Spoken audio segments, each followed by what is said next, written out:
Shalom, salam sejahtera di dalam kasih Tuhan kita Yesus Kristus. Bapak Ibu yang Tuhan Yesus kasihi, dunia bisnis tahu dengan apa yang dikatakan hak paten.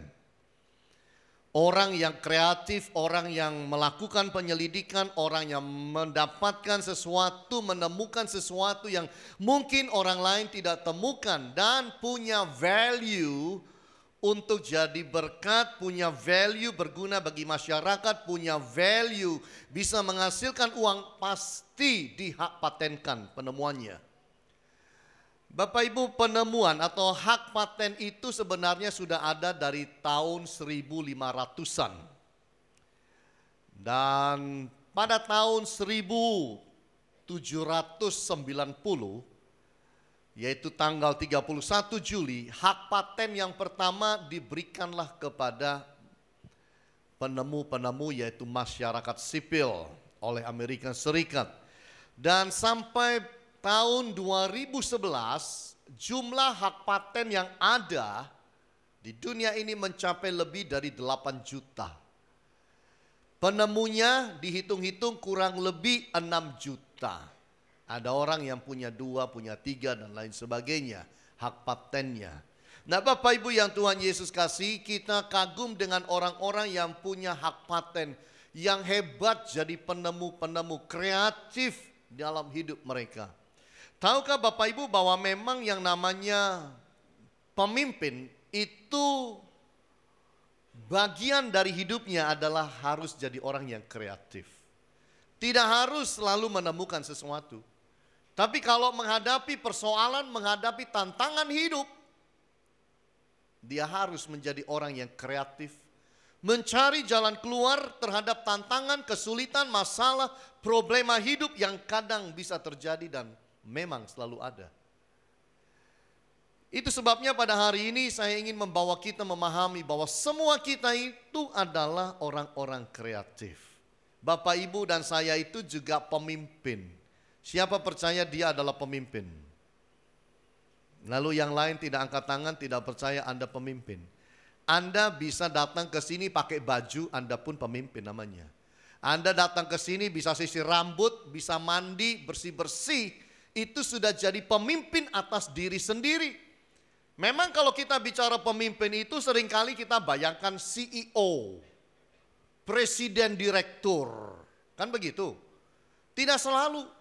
Pemimpin itu memang bisa punya jabatan posisi penting, strategis di pemerintahan, instansi, di perusahaan. Tapi dalam rumah tangga semua kita adalah pemimpin. Dalam lingkup yang lebih kecil kita adalah pemimpin. Bahkan lingkup yang paling kecil kita itu memimpin diri kita sendiri.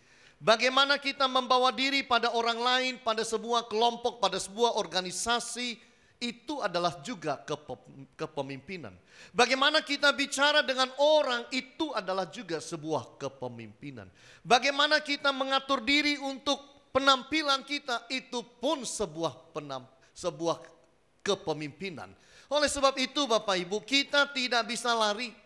Siapapun saudara punya jabatan di perusahaan, di organisasi, di yayasan, ataupun tidak Bapak Ibu, saudara adalah pemimpin. Itu sebabnya kita mau belajar pada hari ini kepemimpinan Kristus. Karena sebenarnya kita melihat banyak sekali pemimpin-pemimpin yang di dunia sana, yang kita baca lewat koran, yang kita tonton di televisi, yang kita baca lewat sosial media. Ada begitu banyak pemimpin dengan karakter masing-masing, dengan sikap dan attitude yang berbeda-beda, dengan cara memimpin yang beragam-ragam. Ada yang menyejukkan hati, ada yang menjengkelkan hati, ada yang menyenangkan kita dan menolong kita, ada yang kita rasa dia pemimpin yang sadis, dia pemimpin yang kejam, dia pemimpin yang tidak berperi kemanusiaan. Kita punya mata yang bisa melihat dan mengukur, mengevaluasi begitu banyak pemimpin. Tapi sudahkah kita mengevaluasi siapa kita? Pemimpin model apakah kita ini? dalam ruang yang paling kecil. Ketika kita memimpin diri sendiri, ketika kita ada di dalam rumah tangga, ketika kita ada di dalam perusahaan kita, ketika kita ada di dalam pelayanan, ketika kita membawa diri kepada dunia dan masyarakat luar, bagaimanakah kita dipandang oleh mereka? Standar pemimpin yang seperti apa yang kita mau ada di dalam diri kita, yang kita adopsi bagi hidup ini? Saya rasa yang paling indah mengadopsi kepemimpinan Kristus. Itu sebabnya hari ini kita bicara mengenai hal ini, Christ leadership. Kepemimpinan Kristus. Di bulan ini kita akan sama-sama menyoroti Bapak Ibu mengenai kepemimpinan Kristus. Saudara putar semua HFC, kita bicaranya mengenai kepemimpinan Kristus. Karena kita mau belajar mengenai Dia. Napoleon saja memuji mengenai Yesus Kristus. Dia berkata, saya memerintah dengan tangan besi dan dengan senjata. Tapi Yesus memimpin dengan kasih tanpa senjata. Anak buahnya jauh lebih banyak, pengikutnya jauh lebih banyak daripada pengikut saya. Bapak Ibu yang Tuhan Yesus kasih, itu sebabnya kita mau belajar mengenai kepemimpinan Yesus, dan kita mau belajar kepemimpinan Yesus saat Yesus dicobai setan. Saat Yesus dicobai oleh si jahat. Di dalam kitab Matius pasalnya yang keempat. Nah, kita mau lihat kepemimpinan bagaimanakah. Ketika Yesus itu dicobai setan 3 kali. 3 kali pula dia menampilkan sebuah kepemimpinan yang bisa menjadi pelajaran buat saudara dan saya. Nah, mari kita lihat di dalam kepemimpinan Yesus yang pertama yang Yesus mau saudara dan saya pelajari. Yaitu adalah God-fearing leadership. Kepemimpinan yang takut akan Allah. Itulah yang Yesus ingin saudara dan saya miliki di dalam hidup ini. Dalam kitab Matius pasalnya yang keempat ayat 3 sampai 4 berbicara mengenai kepemimpinan yang berdasarkan Allah. Kepemimpinan yang bergantung kepada Allah. Di dalam Matius 4 ayat 3 sampai 4 dikatakan, lalu datanglah si pencoba itu dan berkata kepadanya, jika engkau anak Allah, perintahkanlah supaya batu-batu ini menjadi roti. Tetapi Yesus menjawab, ada tertulis manusia hidup bukan dari roti saja, tetapi dari setiap firman yang keluar dari mulut Allah. Yesus tidak pernah mau menuruti omongan setan, suruhan setan, himbauan setan. Di sini iblis tahu Yesus sedang lapar, jadi dicobai dengan makanan. Kalau memang kamu anak Allah, rubah batu-batu menjadi roti. Kalau Bapak Ibu pergi Israel, di Israel itu batu-batunya itu ya coklat-coklat gitu saudara, kayak roti. Tapi Yesus menolak semua itu. Manusia hidup bukan dari roti saja, tapi dari setiap firman yang keluar dari mulut Allah. Kata-kata ini sudah memberikan kepada kita, mengisyaratkan bahwa hidup itu harus bergantung kepada Allah. Kepemimpinan saudara dan saya adalah kepemimpinan yang harus bergantung pada Allah. Kepemimpinan yang takut akan Allah. Kepemimpinan yang melibatkan kerohanian. Karena pemimpin itu bisa 2 macam. Bisa dia menjadi pemimpin yang hidup takut dan bergantung pada Allah. Bisa juga menjadi pemimpin yang tidak takut akan Allah dan tidak memiliki kerohanian dalam hidup. Pemimpin yang bagaimanakah saudara dan saya? Kepemimpinan itu harus melibatkan karakter yang saleh. Menjadi pemimpin itu yang dilihat bukan hanya keputusan, kebijaksanaan saudara, tapi karakter kita ikut dilihat. Orang menyoroti itu karakter. Apakah kita memiliki karakter yang saleh, karakter Allah? Bagaimana kita memiliki karakter Allah kalau tidak pernah bersekutu dengan Dia? Tidak punya yang namanya devotion dengan Dia. Saat teduh dengan Dia. Tidak pernah berdoa, tidak pernah baca firman, tidak pernah renungkan firman. Bagaimana kita menyebut diri kita sebagai seorang pemimpin yang rohani? Pemimpin harus lahir dari sebuah relationship dengan Allah. Itulah Yesus. Dia berkata di dalam Yohanes 4 ayat 34 dikatakan Yesus, makananku ialah melakukan kehendak Dia yang mengutus aku dan menyelesaikan pekerjaannya. Ayat ini jelas-jelas menyatakan bahwa Yesus punya satu relationship yang baik. Yesus sebagai pemimpin punya hubungan yang baik dengan Allah. Dan itu harus mewarnai hidup saudara dan saya. Kita harus menjadi pemimpin yang punya relationship dengan Allah. Pemimpin yang hidup takut akan Allah.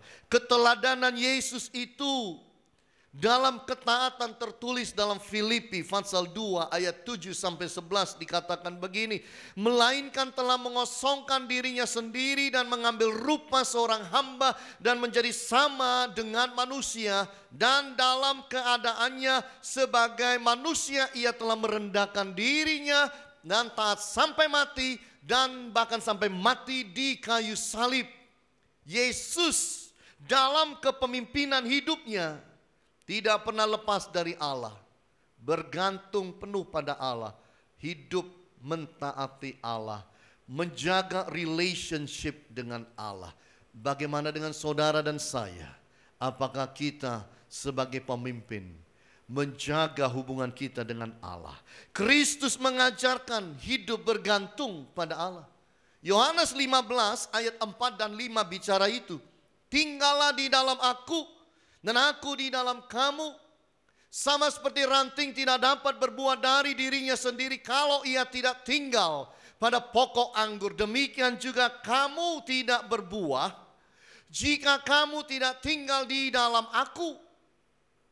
Yesus jelas-jelas mengajarkan hidup bergantung, kepemimpinan yang bergantung pada Allah. Marilah kita hidup seperti yang Dia maksudkan. Kepemimpinan yang mengarah juga kepada hal-hal yang positif. Menjadi seorang pemimpin kita bisa lakukan dua hal. Kepemimpinan kita mengarah pada hal yang positif atau kepemimpinan kita mengarah pada hal-hal yang negatif. Yang mana kita lakukan? Kristus menolong orang-orang yang berbeban berat.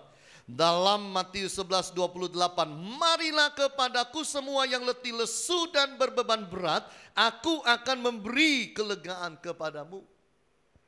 Kalau pemimpin dunia lihat orang letih lesu berbeban berat, datang sini, kita gencet lebih berat lagi. Itu kepemimpinan dunia. Tapi kepemimpinan Yesus menghasilkan sesuatu yang positif bagi orang lain. Kepemimpinan Kristus mengarahkan Nikodemus, sesuatu yang sangat indah, kepada keselamatan. Yohanes 3 ayatnya yang kelima. Jawab Yesus, aku berkata kepadamu sesungguhnya jika seorang tidak dilahirkan dari air dan roh, ia tidak dapat masuk ke dalam kerajaan Allah.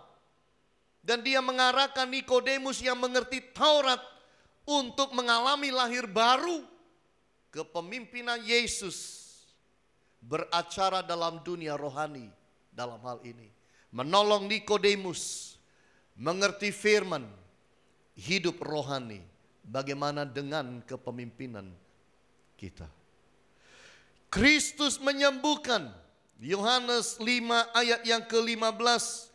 Orang itu keluar lalu menceritakan kepada orang-orang Yahudi bahwa Yesuslah yang telah menyembuhkan dia. Yesus menolong orang-orang supaya orang-orang mendapatkan kesembuhan. Bapak Ibu, di sini artinya Yesus hidup berbuat baik kepada orang lain. Kristus membuat mujizat. Mujizat roti. Markus pasal yang ke-8 ayat 2 sampai 3. Hatiku tergerak oleh belas kasihan kepada orang banyak ini, sebab sudah 3 hari mereka mengikuti aku dan mereka tidak mempunyai makanan. Dan jika mereka kusuruh pulang ke rumahnya dengan lapar, mereka akan rebah di jalan sebab ada yang datang dari jauh. Yesus adalah pemimpin yang bisa berbelas kasihan. Bagaimana dengan saudara? Pemimpin macam apakah kita? Yesus ketika lihat orang yang sederhana dan kekurangan, Yesus bisa menolong mereka. Bukankah Tuhan menjadikan saudara orang-orang yang berkelebihan dan pemimpin untuk menolong orang lain?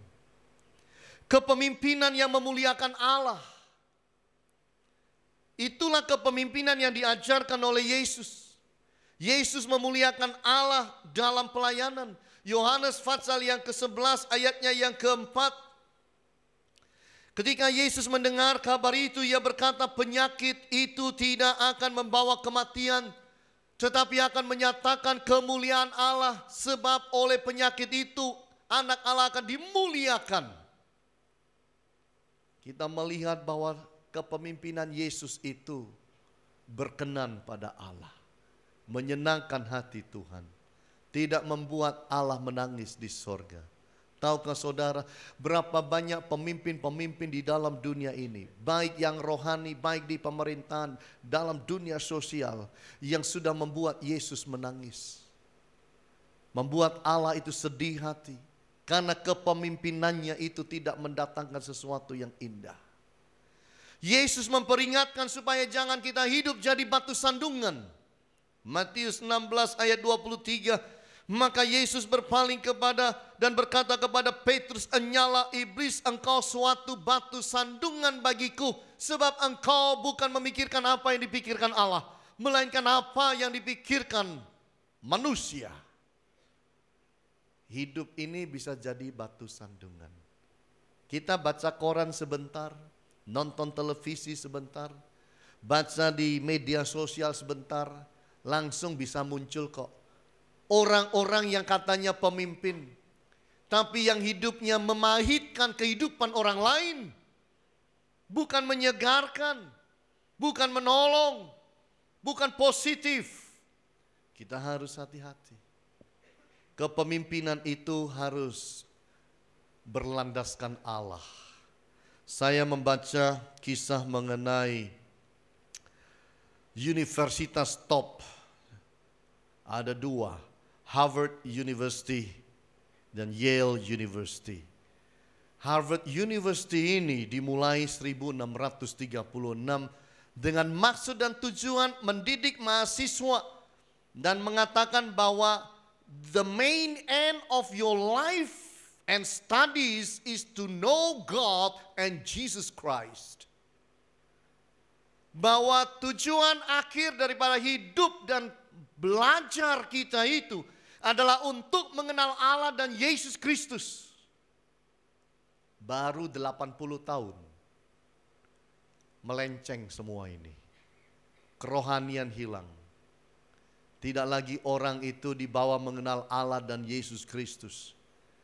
Akademikanya sangat luar biasa. Tapi terjadi kemerosotan di dalam kerohanian. Pendeta-pendeta pada kumpul semua. Lalu mereka ketemu dengan seseorang yang kaya. Sangat kaya, suka menyumbang. Namanya adalah Elihu Yale. Lalu Elihu Yale itu sumbang sangat banyak. Mendirikan sebuah universitas, lalu dikasih nama Yale University. Mulainya pun bagus, dengan moto light and truth, yaitu kebenaran dan terang. Tetapi setelah berjalan 350 tahunan, dua universitas ini hanya sangat kuat dalam akademikannya, tapi dalam kerohanian merosot.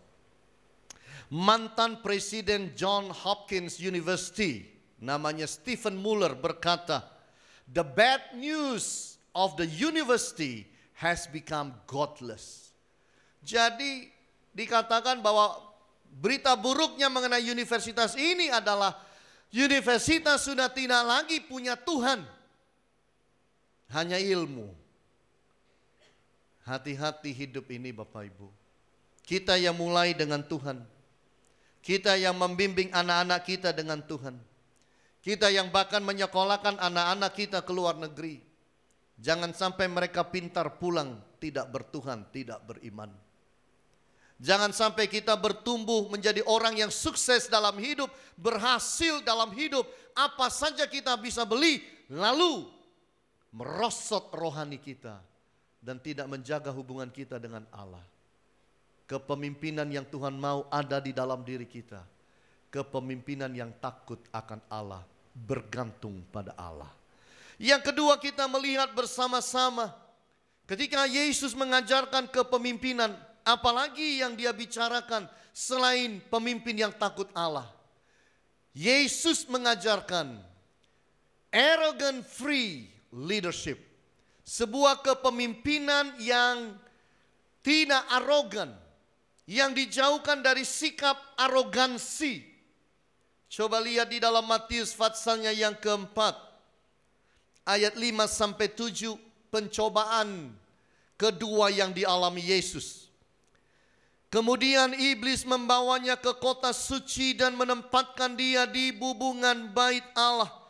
Lalu berkata kepadanya, jika engkau anak Allah, jatuhkanlah dirimu ke bawah, sebab ada tertulis mengenai engkau, ia akan memerintahkan malaikat-malaikatnya dan mereka akan menatang engkau di atas tangannya, supaya kakimu jangan terantuk kepada batu. Pencobaan iblis yang kedua, meragukan Yesus. Kalau memang engkau anak Allah, ini mumpung kita ada di atas tingkat paling tinggi bait Allah, terjunkan dirimu. Kan ada tertulis. Sekarang setan pun pakai Alkitab. Kan ada tertulis. Allah akan kirim malaikatnya untuk mengangkat engkau supaya kakimu jangan kena batu. Coba lakukan. Apa sih ujian setan kepada Yesus? Ujian arogansi, ujian kesombongan. Kadang-kadang pencobaan terbesar kita sebagai pemimpin adalah menjadi pemimpin lalu sombong. Ini bahaya. Ini harus dihindari. Yesus tidak ingin kita jadi pemimpin dan sombong. Bapak Ibu, pemimpin yang sombong udah terlalu banyak di luar sana. Udah nek kita semua. Makanya jangan menambahi jumlah yang seperti itu. Kita harus jadi pemimpin yang rendah hati. Itu yang Tuhan mau. Leadership yang baik, yaitu melayani, bukan dilayani. Ini yang menjadi perbedaan leadership firman Allah, leadership sorga, dan leadership dunia. Leadership dunia adalah berkata, sekarang aku jadi pemimpin, layani aku. Leadership Allah, sekarang engkau menjadi pemimpin, layanilah yang lain. Dua hal yang berbeda, dua kubu yang berseberangan. Fokus kepemimpinan yang baik itu keluar, bukan ke dalam. Apa yang aku bisa lakukan bagi yang lain? Bukan bertanya apa yang orang lain bisa lakukan kepadaku karena aku sekarang pemimpin. Posisiku tinggi, jabatanku hebat. Aku sekarang adalah orang dengan ranking teratas. Apa yang orang lain bisa layani dan lakukan buat aku. Bukan itu Bapak Ibu. Semakin kita meninggi, kita harus bertanya. Kalau Tuhan bawa aku semakin tinggi. Kalau Tuhan itu memberikan kepadaku begitu banyak. Kalau Tuhan itu memberikan aku menjadi seorang pemimpin yang semakin tinggi dan punya pengaruh dan kuasa. Apa yang aku bisa lakukan? Apa yang Tuhan mau aku lakukan dengan orang lain? Ini baru pemimpin yang membuat Allah tersenyum. Pemimpin yang berkenan pada Allah. Itu sebabnya teladan Yesus dikatakan Yesus apa? Aku datang bukan untuk dilayani, melainkan untuk melayani. Matius 20 ayat yang ke-28. jangan hidup dengan prinsip dunia itu. Kita tidak akan pernah jadi berkat. Hiduplah dengan prinsip kepemimpinan Kristus. Kita akan jadi berkat. Leadership hamba. Servanthood leadership. Leadership hamba. Saudara membaca di Alkitab, Yesus mencuci kaki murid-murid. Pernah lihat Big Boss bukain sepatunya karyawan, manajernya duduk di samping manajer, lalu membasuh kaki manajer. Mereka akan bilang begini, apa kata dunia? Hina banget. Aku mencuci kaki karyawanku, kaki manajer-manajerku. Apa kata dunia? Hancur prestasiku, prestiseku. Wah. Yesus mencuci kaki murid-murid. Mengajarkan Yesus berani melakukan pekerjaan yang hina, yang tidak terpuji dalam pengertian orang lain tidak mau lakukan. Yesus mau lakukan yang kotor supaya terjadi perbaikan. Mungkin teori kepemimpinan blasak blusuk mungkin diambil dari sini. Sehingga ada yang diuntungkan. Yesus mengajarkan bagaimana jadi besar, Bapak Ibu. Matius 20 ayat 26, tidaklah demikian di antara kamu, barang siapa ingin menjadi besar di antara kamu, hendaklah ia menjadi apa? Pelayanmu. Kepemimpinan Yesus sama sekali tidak populer dalam dunia ini. Siapa mau kepemimpinan yang seperti ini? Bagaimana kalau difoto orang lalu dimasukkan di media sosial? Hancur reputasiku. Hilang gengsiku. Yesus bilang itulah kepemimpinan hamba. Yesus tidak mencari kemuliaan bagi dirinya sendiri. Yohanes 8:54. Jawab Yesus, jikalau aku memuliakan diriku sendiri, maka kemuliaanku itu sedikit pun tidak ada artinya. Bapakulah yang memuliakan aku. Tentang siapa kamu berkata, dia adalah Allah kami. Yesus tidak pernah gembar-gembor menaikkan reputasi kepemimpinan. Yesus memasuki kepemimpinan hamba. Tidak mencari kemuliaan bagi diri sendiri. Zaman sekarang gampang orang hidup cari kemuliaan buat diri sendiri. Ketemu orang hebat, selfie. Supaya ikut dianggap hebat. Jejer dengan pejabat, selfie. Jejer dengan orang kaya, selfie. Lalu pasang di mana-mana. Pagi di-upload. Ternyata 3 jam lagi di-upload lagi. Foto yang sama. Sore upload lagi.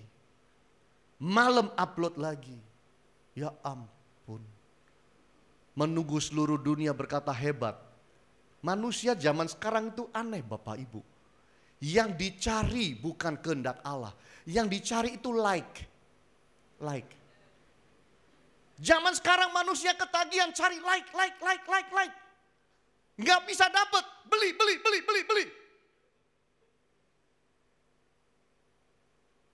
Hidup kok cari like. Yesus bilang kalau engkau jadi muridku, engkau pikul salib, dunia akan membencimu. Mana ada like? Nggak ada. Jadi jangan terbawa arus.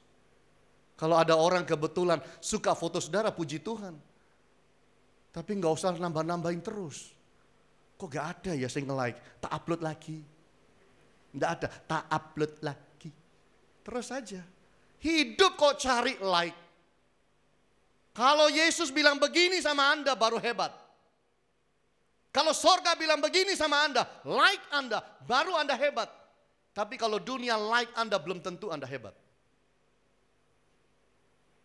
Karena kriteria like-nya Allah dan kriteria like-nya dunia is so different. Sangat berbeda. Leadership adalah menolong orang menjadi lebih baik. Itu leadership. Yesus bilang kepada nelayan-nelayan di pinggir pantai dalam Matius 4 ayat 19. Mari ikutlah aku dan kamu akan kujadikan penjala manusia. Yesus mengubahkan penjala ikan jadi penjala manusia. Memberikan hidup yang lebih baik. Karir dan masa depan. Posisi yang lebih baik. Yesus itu kepemimpinannya ngangkat orang. Tapi berapa banyak kita kepemimpinannya itu hancurkan orang. Tekan orang, injak orang. Sikut orang. Yesus tidak pernah ajar itu. Kalau Yesus tidak pernah ajar itu, jangan dipakai Pak. Kepemimpinan sikat sikut. Jangan. Kepemimpinan menekan orang, mengkerdilkan orang, jangan dipakai. Di Happy Family Center, kita punya kepemimpinan adalah kepemimpinan yang membesarkan. Bukan pengkerdilan. Siapa yang kita lihat potensi, kita bantu, kita dorong, kita angkat, kita support. Itu di HFC. Tidak pernah boleh ada orang, lihat ada orang potensi, justru dibunuh, dihancurkan, dimasukkan kotak. No. Kalau memang orang itu punya potensi dan punya karakter, kita akan support untuk dia jadi tambah besar. Itu HFC. Bapak Ibu yang Tuhan Yesus kasih, Yesus mengundang yang susah hati. Tadi kita sudah baca ayatnya. Marilah engkau yang berbeban berat. Karena Yesus memberkati mereka dan menolong mereka. Yesus mengarahkan Nikodemus ini supaya Nikodemus ada di jalan yang baik dan benar. Berapa banyak Tuhan posisikan saudara sebagai pemimpin yang punya pengaruh, yang punya wewenang, punya otoritas. Pakai itu untuk menolong orang lain dekat pada Allah.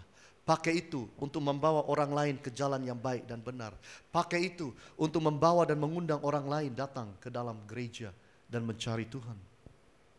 Pemimpin hamba Bapak Ibu. Pemimpin yang tidak arogan. Pemimpin yang tidak sombong. Kenapa harus sombong? Pemimpin itu hanya berapa tahun? Kaya, sombong. Orang yang kaya dan sombong adalah orang yang lupa. Di atas langit ada langit. Betul tidak Bapak Ibu? Di atas orang kaya masih ada yang lebih kaya. Di atasnya lagi masih ada lagi lebih kaya. Di atasnya lagi masih ada. Ayah saya selalu mengajarkan pada saya, sampai hari ini saya ingat. Hanya satu kali dia bicara, sampai hari ini saya ingat. Kalau kamu lagi sedih, susah, rasa hidup susah, lihatlah di bawahmu masih lebih banyak orang susah. Sehingga engkau bisa membesarkan hati dan tetap hidup dengan baik. Kalau engkau merasa dirimu sukses, berhasil, punya banyak dalam hidup, ingat, di atasmu masih lebih banyak lagi orang yang lebih sukses, lebih punya, lebih hebat dari kamu. Jangan sombong. Itu omongan ayah saya nyantol sampai sekarang. Walaupun dia sudah almarhum sejak tahun 93. Tapi ada di hati saya. Apa gunanya kita sombong? Sehebat apapun kita, pada akhirnya kita tidak bawa apa-apa naik ke surga. Hanya bawa iman kita, karakter kita, segala perbuatan baik, relationship kita dengan Allah. Tidak akan pernah bisa. Kancing baju pun kita tidak bisa bawa naik. Rambut satu helai kita tidak bisa bawa naik ke surga. Dan kita pun jatahnya sama. 1 kali 2 meter. Nggak ada yang lebih. Ketika Enzo Ferrari berkata kepada seseorang, kamu tidak akan pernah bisa menguasai mobil Ferrari sampai kapanpun. Mobil yang sangat unik. Dari situ muncul seseorang. Namanya Ferruccio Lamborghini. Lalu dia buat sebuah mobil yang sangat hebat, sempurna, perfect car. Semua dari mana? Hati-hati di dalam hidup ini. Kalau engkau sudah sukses, punya banyak dalam hidup, jangan hina orang. Karena kadang-kadang penghinaan kita yang paling dahsyat buat orang, itu menjadi batu loncatan buat dia. Menjadi satu titik motivasi yang sangat besar untuk dia berhasil dalam hidup. Kamu 7 turunan tidak akan pernah bisa kaya. Oh, dia masih kecil, dia ingat, dia belajar, dia usaha, dia kerja keras. Dia lebih kaya dari kita. Hidup ini rendah hati. Jangan sombong. Sombong itu amis baunya. Dari jauh aja udah amis. Jangan hidup sombong. Mari hidup rendah hati. Amin Bapak Ibu. Yang ketiga kita mau lihat bersama-sama. Yesus mengajarkan sebuah kepemimpinan yang saya sebut anti-corruption leadership. Kepemimpinan yang tidak korupsi. Matius 4 ayat 9 sampai ayatnya yang ke-11. Setan berkata kepada Yesus, semua itu akan kuberikan kepadamu jika engkau sujud menyembah aku. Maka berkatalah Yesus kepadanya, enyalah iblis, sebab ada tertulis, engkau harus menyembah Tuhan Allahmu dan hanya kepada Dia sajalah engkau berbakti.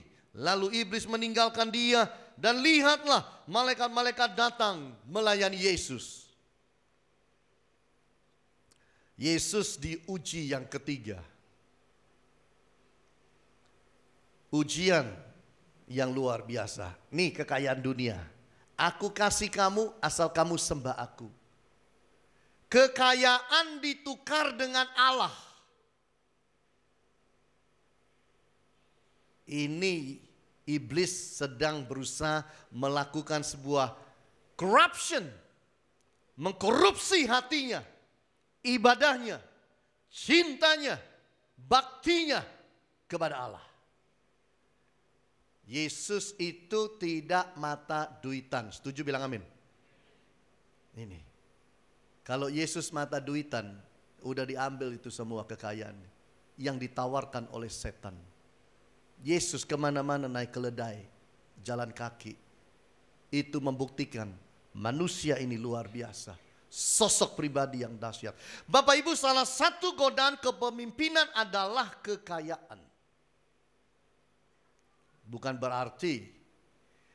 berarti menjadi pemimpin tidak boleh kaya. Bukan berarti saudara tidak boleh berhasil dan kaya. Bukan. Bukan berarti saudara tidak boleh diberkati hidup ini. Bukan. Tapi jangan sampai kekayaan itu mencuri hati kita. Lalu membelokkan kita.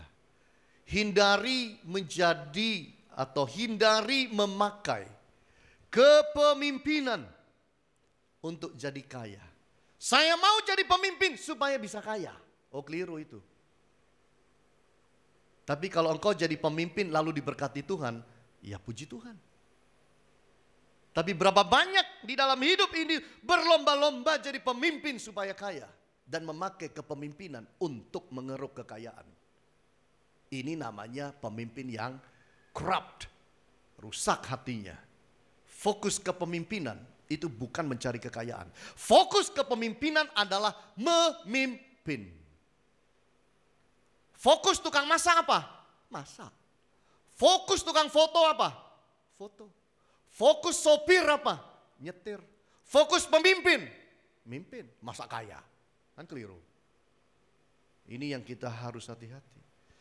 Simon tukang sihir itu berniat membeli karunia roh. Dalam Kisah Rasul fatsalnya yang ke-8. Ayat yang ke-18 sampai 12. Dan dia mendapatkan sebuah kemarahan Rasul. Saudara catat saja ayatnya, saya tidak bacakan ayat-ayat itu. Nah, Bapak Ibu yang Tuhan Yesus kasih, pemimpin yang fokus pada kekayaan akan bengkok hatinya dan hidupnya. Setiap kita kalau kita sudah mulai fokus kaya, kita akan mengalami hidup yang bengkok. Hati-hati. Alkitab tulis, Demas, murid Tuhan. Karena bengkok hatinya mencari kekayaan. dia terbawa arus duniawi. Hati-hati. Haus kekayaan akan membengkokkan pikiran orang, Bapak Ibu. Haus kekayaan itu akan membengkokkan hati nurani seseorang. Kita tahu kalau ada kerjaan-kerjaan yang bisa membengkokkan hati nurani, hati-hati. Haus kekayaan bisa membengkokkan iman. Berapa banyak yang karena kekayaan ganti KTP, ganti agama di KTP. Haus kekayaan bisa membengkokkan visi yang baik. Bengkok. Tadinya mau jadi pemimpin yang lurus, sampai di atas bengkok. Haus kekayaan akan membengkokkan kepemimpinan kita. Sulit lagi tahu mana yang benar, mana yang salah.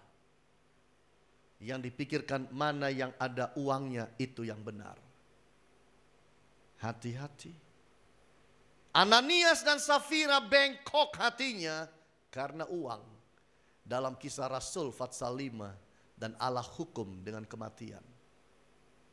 Hati-hati dalam hidup ini.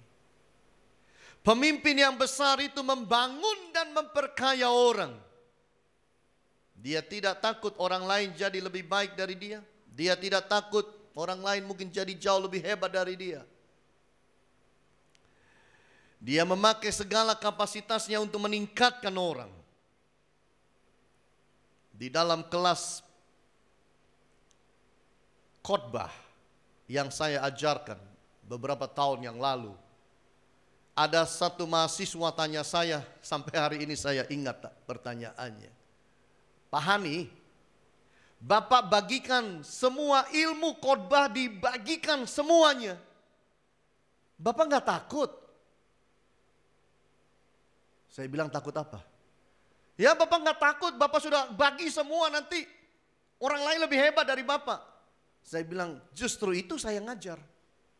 Supaya orang lain lebih hebat dari saya. Justru itu yang saya mau lihat. Bahwa orang-orang yang saya ajar itu lebih hebat. Dan itu komitmen saya. Whatever I have, saya ingin memberi. Supaya mahasiswa-mahasiswa saya jadi yang terbaik. Itu saya. Ini ilmu teologi ya. Ini bukan ilmu kungfu. Punya 10 jurus bagi 9. Simpan 1 jurus rahasia. Ini ilmu agama. Teologi ya, firman. Punya 100 bagi 100. Saya S2 belum lulus, master waktu itu. Ibu Agnes sudah lulus. Saya pulang dari kuliah, saya bilang, "Yang, kamu ngambil lo S3, doktoral."